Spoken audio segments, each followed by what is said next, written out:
Hey guys, good morning. It's Tony. I'm gonna make this video extremely quick because I just released like an 8-10 minute video. You guys can actually see the most previous upload that I had. It's basically gonna be the same exact thing as this, except I'm gonna just simplify it into probably like a minute or two.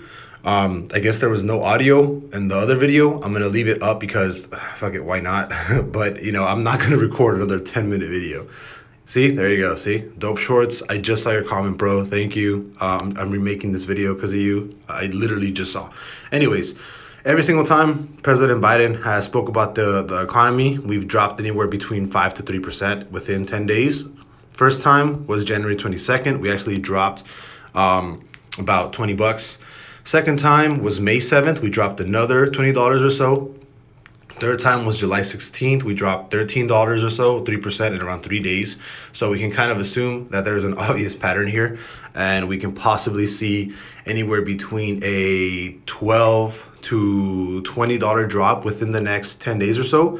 And this is where the forecast comes in, right? Because there's an obvious pattern. So I think that we can possibly see anywhere between a $12 to $20 drop within the next 10 days after President Biden's speech today, right? FOMC is also today. The estimate is 0.75. I think if 0.75 comes in, I'm still bearish.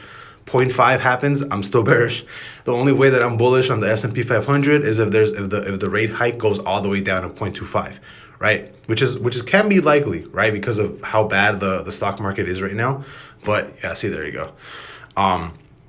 But yeah, the obvious pattern here is that price on the S&P 500 drops anywhere between 12 to 20 bucks within 10 days or so. And I'm kind of betting that the same thing happens. Again, I'm not doing anything until after the speech.